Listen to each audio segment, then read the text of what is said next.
नमस्कार, आवाज समाचार में आपका स्वागत है। मैं हूं मनोज श्रीवास्तव। खबरों की शुरुआत करते हैं इस वक्त की हेडलाइंस के साथ। भारत में रह रहे अवैध विदेशी नागरिकों के खिलाफ केंद्र सरकार का बड़ा कदम। लोकसभा में सरकार ने पेश किया immigration and foreigners bill.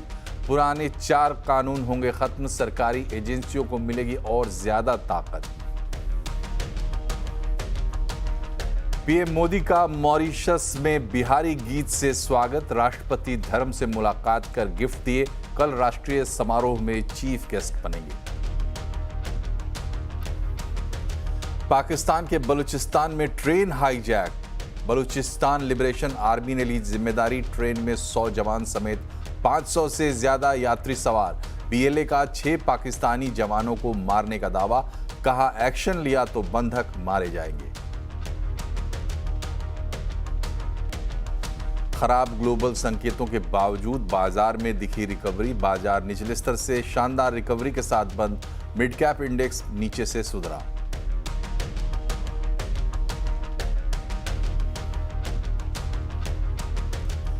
Derivative नुकसान मामले में प्रोमोटर की सफाई के बावजूद नहीं सुधरा सेंटीमेंट। इंडसइंड बैंक करीब 27% गिरकर 5 साल के निचले स्तर पर पहुंचा।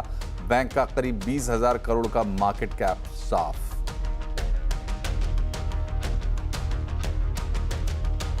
एजीएस ट्रांजैक्ट के एटीएम में कैश नहीं रहने की शिकायत। भारी दिक्कतों से जूझ रहे हैं लोग। एसबीआई आईसीआईसीआई बैंक के एटीएम पर सबसे ज्यादा असर।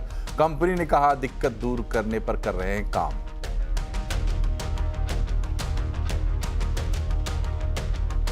महाराष्ट्र के मंत्री नीतीश राणे ने की मल्हार सर्टिफिकेशन की शुरुआत। राज्य में मांस की दुकानों के लिए सिर्फ हिंदुओं को मिलेगा मल्हार सर्टिफिकेट। झटका मीट के लिए मल्हार सर्टिफिकेट जारी करने का ऐलान। तो भारत को और एक इंडिया हेल्थकेयर की और एक देश के नाम पर आरएसएस के सर कार्यवाह दत्तात्रेय हसबोले ने छेड़ी नई बहस। बोले अंग्रेजी में कॉन्स्टिट्यूशन ऑफ इंडिया और हिंदी में भारत का संविधान, ऐसा क्यों? अब इंडिया नहीं भारत कहना है।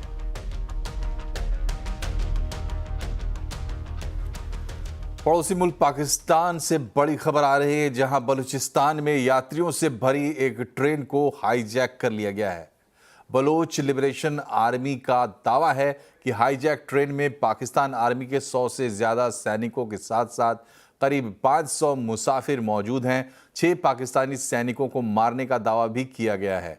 खबर यह भी है कि बीएलए ने ट्रेन से महिलाओं और बच्चों को छोड़ दिया है। साथ में पाकिस्तान सरकार को सीधी धमकी दी है कि अगर किसी भी तरह का आर्मी ऑपरेशन किया गया तो ट्रेन में सवार सभी मुसाफिरों को मार दिया जाएगा। मीडिया रिपोर्ट्स के मुताबिक जाफर एक्सप्रेस नाम की इस ट्रेन को बलूचिस्तान में टनल 8 पर रोक के रखा गया है।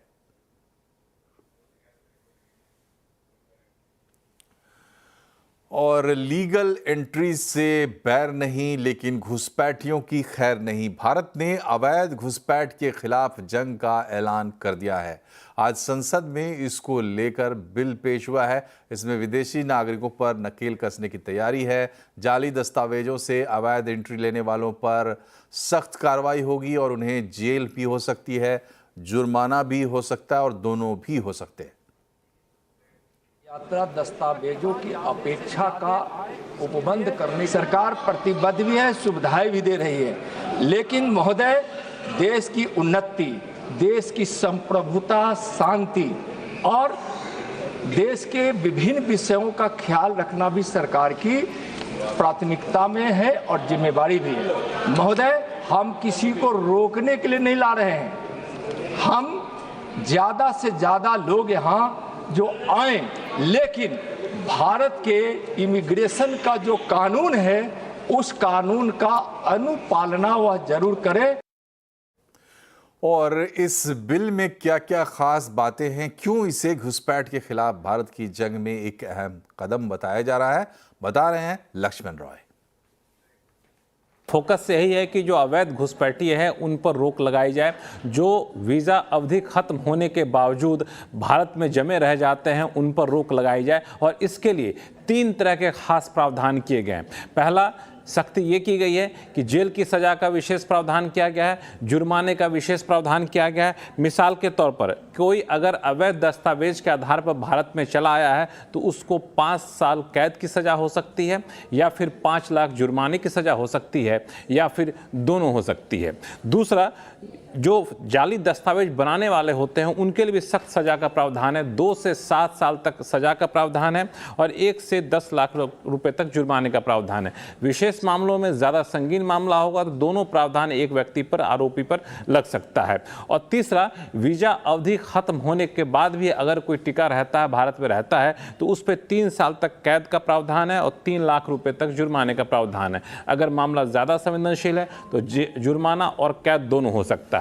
दूसरा जो सबसे महत्वपूर्ण हिस्सा है इस बिल का वो ये है कि जो इमिग्रेशन अधिकारी हैं उनके कानून, उनको ज़्यादा अधिकार दिए गए हैं, उनको पूछताछ करने का ज़्यादा अधिकार दिया गया है। और साथ ही साथ अगर इमिग्रेशन अधिकारी को लगता है कि सामने वाला भारत का नागरिक नहीं है तो ये साबित करने का अधिकार उस की जिम्मेदारी उस शख्स की होगी, ना कि इमिग्रेशन अधिकारी की होगी। अगर कोई इस शक में गिरफ्तार होता है कि भारतीय नहीं है तो उसको साबित करना होगा कि जी हम भारतीय हैं। एक तो बात ये रही। और तीसरा जो इस बिल का महत्वपूर्ण हिस्सा है कि किस तरीके से बाहर के लोग अवैध तरीके से भारत में ना आ सकें, इससे जुड़े हुए कानून को और ज़्यादा सख्त किए जाएं। इसीलिए अलग अलग कानून, foreigners act 1946, passport act 1920, registration of foreigners act 1939, immigration act 2000, in 4 act को मिला करके ये एक नया एक्ट लाया जा रहा है और इसके तहत विशेष प्रावधान भी किए जा रहे हैं।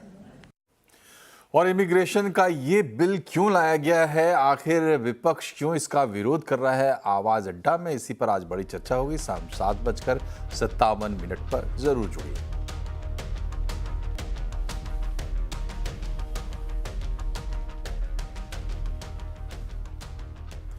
आज राज्यसभा में कांग्रेस अध्यक्ष मल्लिकार्जुन खड़गे और बीजेपी अध्यक्ष जेपी नड्डा के बीच तीखी बहस हुई। शिक्षा पर बहस के बीच खड़गे ने कहा कि हम तैयारी के साथ आए हैं, हम ठोकेंगे। इस पर नड्डा जी ने कहा कि ये चेयर के खिलाफ अपशब्द है, तो खड़गे ने कहा कि मैंने सरकार के लिए कहा है, चेयर के लिए नहीं, चेयर के लिए ना समझा जाए। फिर उन्होंने माफी भी मांगी।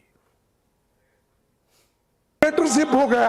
मैं आपसे हाथ जोड़ के विनती कर रहा हूँ को अनुरोध कर रहा हूं, माननीय दिग्विजय जी को बोलना है। नहीं, मेरा बोलना है, हम बोलने के लिए तैयार भी किए हैं और आपको क्या क्या ठोकना है ठीक से ठोकेंगे। लेकिन सर, आप बहस आपस में करेंगे। आपसे उम्मीद करता हूं कि आप बातचीत में आप बड़े अनुभवी हैं, आपसे लोग सीखेंगे। उनको ठोकेंगे, सरकार को ठोकेंगे। अभी जो उन्होंने भाषा का उपयोग किया और चेयर पर स्पर्शन किया है, यह अति निंदनीय है, अति निंदनीय है। This is condemnable, this is to be condemned by one and all, including the LOP. He should condemn. वो अस्वीकार्य है और वो माफी योग्य नहीं है। फिर भी एलओपी को माफी मांगनी चाहिए और बताना चाहिए, अपने शब्दों को वापस लेना चाहिए, नहीं तो उसको एक्सपंज करना चाहिए। सर, मैं माफी चाहता हूं, मैं कभी आपके लिए नहीं बोला, मैं सरकार के पॉलिसी को हम ठोकेंगे ये कहा। माफ करना, अगर आपको मेरे बातों अगर ठोस लगी है तो मैं आपसे माफी मांगता हूं, मैं सरकार से नहीं। प्रधानमंत्री नरेंद्र मोदी 2 दिन के दौरे पर मॉरिशस पहुंच गए हैं। मॉरिशस के पीएम नवींद्र चंद्र रामगुलाम ने प्रधानमंत्री का एयरपोर्ट पर स्वागत किया। भारतीय प्रवासियों ने भारत माता की जय के नारे के साथ प्रधानमंत्री का भव्य स्वागत किया। पीएम के स्वागत में महिलाओं ने पारंपरिक बिहारी गीत गवई गाया। प्रधानमंत्री ने पोर्ट लुइस में सर शिवसामुर रामगुलाम बॉटैनिकल गार्डन में पुष्पांजलि अर्पित की और बेल का पौधा भी लगाया। साथ ही मॉरिशस के राष्ट्रपति धर्म गोकुल से मुलाकात की और उन्हें महाकुंभ से लाया हुआ गंगा जल भेंट किया। मॉरिशस में पीएम दोनों देशों के आर्थिक और सुरक्षा संबंधों को आगे बढ़ाने के लिए कई समझौतों पर हस्ताक्षर करेंगे। साथ ही 12 मार्च को मॉरिशस के 97वें राष्ट्रीय दिवस समारोह में मुख्य अतिथि के तौर पर शामिल होंगे। 2015 के बाद प्रधानमंत्री की ये दूसरी मॉरिशस यात्रा है।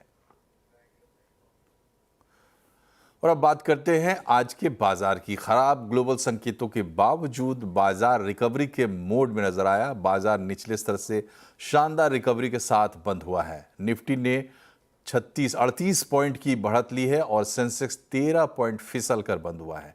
मिड कैप इंडेक्स भी निचले स्तर से सुधरकर बंद हुआ। आज के बाजार में सबसे ज्यादा गिरावट इंडसइंड बैंक में रही। इंडसइंड बैंक करीब 27% फिसल कर बंद हुआ है। इंडसइंड बैंक में अब तक की बड़ी इंट्राडे गिरावट है। रियल्टी, तेल गैस, पीएससी शेयरों में खरीदारी रही है। फार्मा, एनर्जी, मेटल इंडेक्स भी बढ़त पर बंद हुए हैं। बैंकिंग, आईटी, ऑटो शेयरों पर दबाव देखने को मिला। और बाजार में फोकस रहा आज सिर्फ और सिर्फ इंडसइंड बैंक के शेयर पर। बैंक में आज 27% की भारी गिरावट देखने को मिली है। क्यों आज बैंक में इतनी भारी गिरावट आई है, बताने के लिए हमारे साथ है यतिन मोता। बताएं यतिन। निफ्टी का worst performing stock IndusInd bank, और अगर हम आज की बात करें तो 20% से ज्यादा की गिरावट इस काउंटर में आपको देखने को मिली है। सबसे मजे की बात यह है कि 5 साल की सबसे बड़ी गिरावट कॉर्पोरेट अनाउंसमेंट्स के आते हुए यहां आपको देखने को मिल रही है। 15-16 हजार करोड़ से ज्यादा का मार्केट कैपिटलाइजेशन लॉस, और पिछले 1 साल में शेयर आधा हो गया है, यानी 50% से ज्यादा के नेगेटिव रिटर्न्स आपको देखने को मिल रहे हैं। आज स्टॉक में इतनी गिरावट क्यों है? क्योंकि जो डेरिवेटिव्स को लेके कंपनी ने एक बड़ा खुलासा किया है, उसके चलते इन्वेस्टर्स में एक असमंजस बना हुआ है। अगर हम बात करें तो कंपनी का कहना यह है कि करीब 1500 करोड़ रुपए के डेरिवेटिव स्वैप लॉसेज आपको आते हुए दिखाई पड़ेंगे, और करीब नेटवर्थ पे 2.5% का इंपैक्ट आपको आता हुआ नजर पड़ सकता है। अगर हम इंडसइंड बैंक की बात करें तो इस मामले पे बैंक को लगता है कि बाहरी एजेंसी से एक इंडिपेंडेंट रिव्यू और जांच कराई जाएगी, और इसके अलावा Q4 के आखिर के पहले ये डेरिवेटिव लॉसेस पे क्लैरिटी आ जाएगी, फिगर्स पक्के हो जाएंगे। इस विवाद के चलते स्टॉक में एक जबरदस्त प्रॉब्लम आ रहा है। येन और डॉलर रिलेटेड स्वैप्स पे कंपनी को मार्क टू मार्केट नुकसान हुआ है, जो आरबीआई के 2023 के सर्कुलर के बाद संज्ञान में लिए गए। सितंबर 2024 से कंपनी ने इस पे खोजबीन चालू की, जिसके बाद अब इनको जाके पता चला है कि 1500 करोड़ से ज़्यादा के लॉसेज आपको देखने को मिल सकते हैं।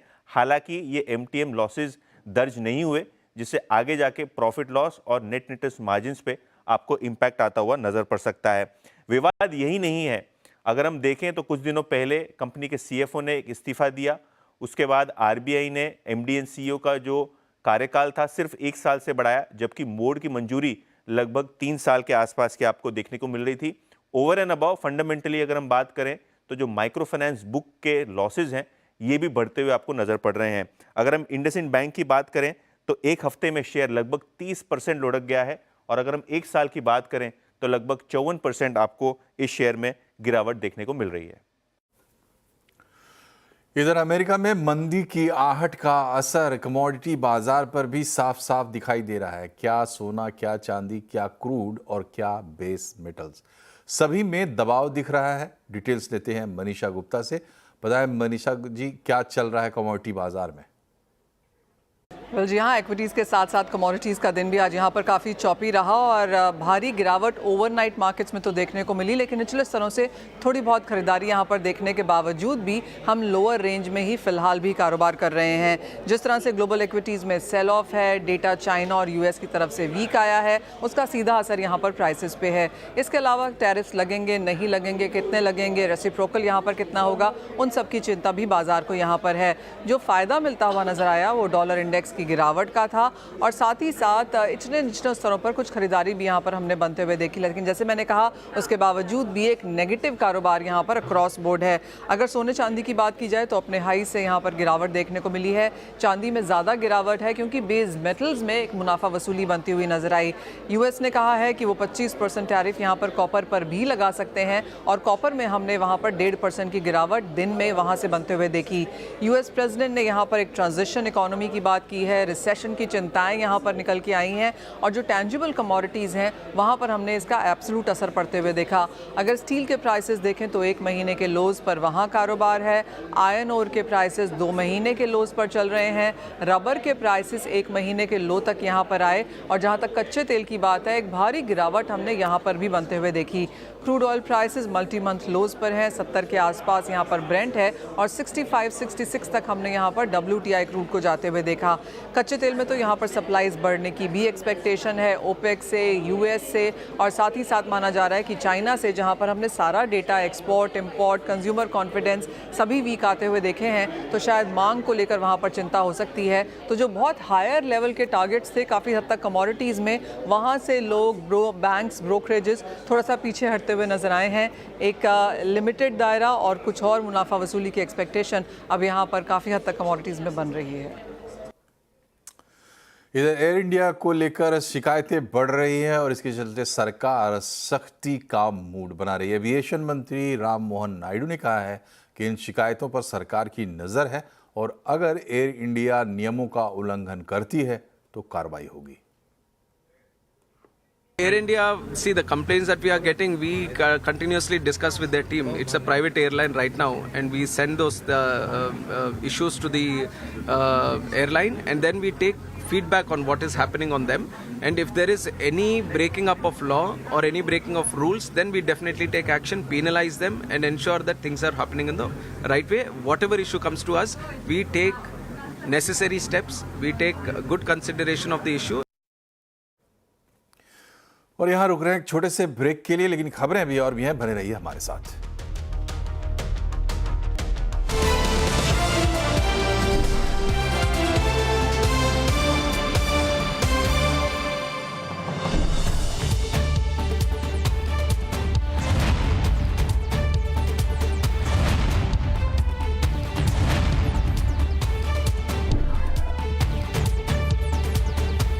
सभी ने जो जैसा काम किया है उसी हिसाब से हम और भी दृढ़ता से काम करेंगे।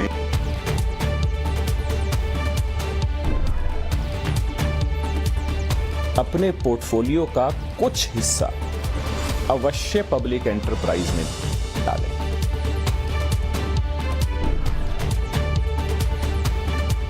मार्केट कितना भी डाउन जाए, वो डिविडेंड इनकम आपकी कम नहीं है।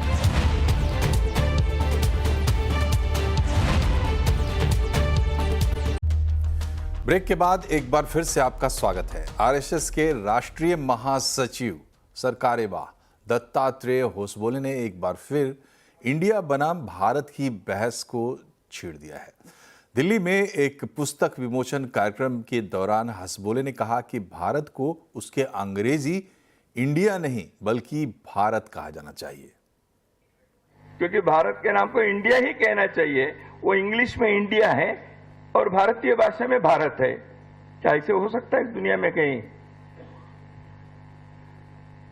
कॉन्स्टिट्यूशन ऑफ इंडिया भारत का संविधान, रिजर्व बैंक ऑफ इंडिया भारतीय रिजर्व बैंक, हर जगह पर ऐसे क्यों करना पड़ रहा है? प्रश्न उठना चाहिए। इसको ठीक करना ही पड़ेगा ना। देश का नाम भारत है तो भारत ही कहो, और एक इंडिया क्या और एक क्या। और इस बार गर्मी में के सीजन में आप फिल्टर कॉफी और हेजलनट कॉफी का मजा आइसक्रीम में ले पाएंगे। वक्त से पहले गर्मी की दस्तक देने से आइसक्रीम कंपनियां उत्साहित हैं और रिकॉर्ड सेल की उम्मीद भी कर रही हैं। देखिए एक रिपोर्ट।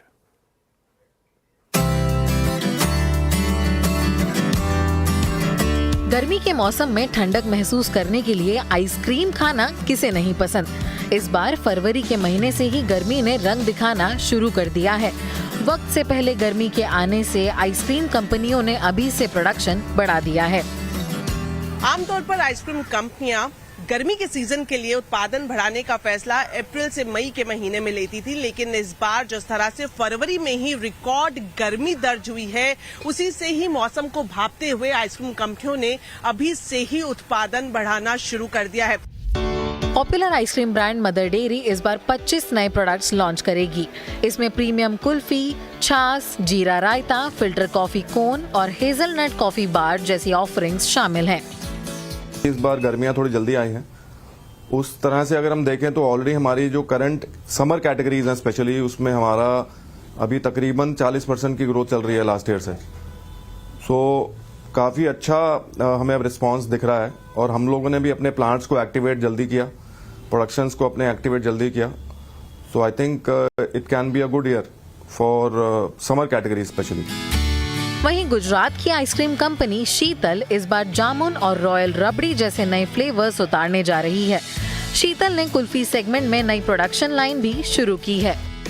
इस साल समर सीजन जल्दी आ गया है और हमारी ब्रांड शीतल ने भी काफ़ी तैयारी की है। हमारी जो प्रोडक्शन कैपेसिटी थी उसमें हमने काफ़ी बढ़ोतरी की है। इस साल हमने एक बहुत अच्छा कुल्फी प्लांट लगाया है, उसमें हम नई 4 फ्लेवर लेकर मार्केट में आ रहे हैं। शाही पिस्ता, मलाई कुल्फी, रॉयल रबड़ी और जामुन कुल्फी, ये 4 नई कुल्फी हम मार्केट में एकदम सुपर क्वालिटी का लेके आ रहे हैं। और इस साल समर सीजन टाइम पे शुरू हुआ तो मुझे लगता है कि शीतल कंपनी और पूरी आइसक्रीम इंडस्ट्री का बिजनेस बहुत अच्छा होगा और कम से कम 10 से 20% सेल्स में बढ़ोतरी होगी।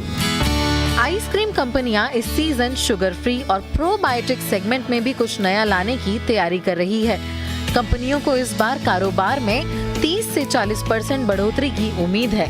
अहमदाबाद से केतन जोशी के साथ दीपाली नंदा, दिल्ली। और होली का सप्ताह चल रहा है तो होली का त्योहार अपना पारंपरिक चोला बदलकर बड़े इवेंट बिजनेस में भी तब्दील हो रहा है। बड़े शहरों में इवेंट मैनेजमेंट कंपनियां होली के त्योहार को पूरे पखवाड़े 15 दिन चलाने में जुटी हुई हैं। अकेले उत्तर प्रदेश में होली का इवेंट मैनेजमेंट बिजनेस 100 करोड़ से ज्यादा का है। देखिए लखनऊ से कमलेश श्रीवास्तव की रिपोर्ट। ये होली पार्टी है, यहाँ पे कपल्स, फ्रेंड्स, फैमिली सब लोगों के साथ लोग आए हुए हैं। यहाँ पे ढोल है, लाइव डीजे है, लाइव म्यूजिक है, कलर्स ऑर्गेनिक कलर हैं जो कि आपको फ्री ऑफ कॉस्ट यहाँ मिलेंगे।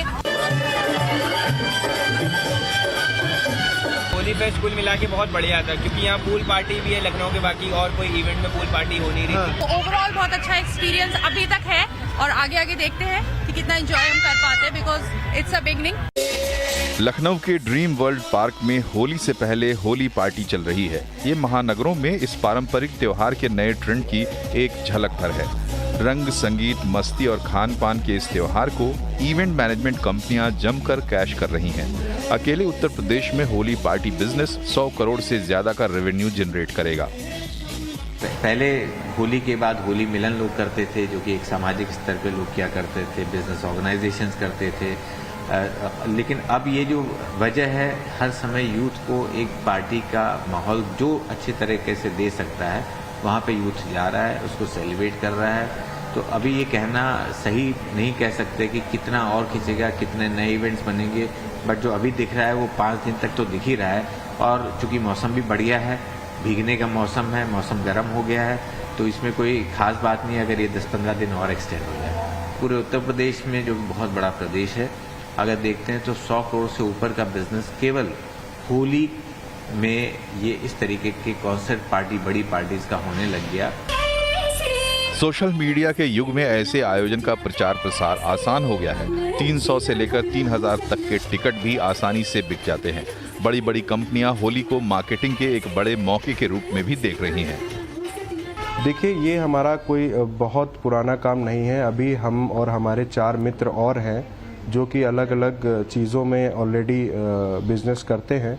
हम चारों ने मिल करके लखनऊ में ये इसका स्कोप देखा और इस इंडस्ट्री का, इवेंट इंडस्ट्री को देखा, काफ़ी जाना। और उसके बाद मैंने अपना पहला इवेंट कराया था जो कि आशियाना के ही वी स्क्वायर लॉन में हुआ था, न्यू ईयर पे, गाला फिएस्टा। उसमें काफ़ी चर्चा का विषय रहा था, उसमें काफ़ी लोग आए हुए थे और काफ़ी फेमस हुआ था। उसके बाद से हम लोगों ने डिसाइड किया कि इस फील्ड में हमें आगे जाना चाहिए और इसमें आगे स्कोप है। होली वैसे भी महा इवेंट होता है, अब इसमें बड़े स्पॉन्सर्स और सिलेब्स को जोड़कर होली को ग्रैंड सेलिब्रेशन में तब्दील किया जा रहा है। कमलेश श्रीवास्तव, लखनऊ। और इसी के साथ बुलेटिन में फिलहाल इतना ही, लेकिन खबरों पर रहिए अपडेट और इसके लिए जुड़े रहिए हमारे सोशल मीडिया हैंडल्स से। 24 घंटे नमस्कार।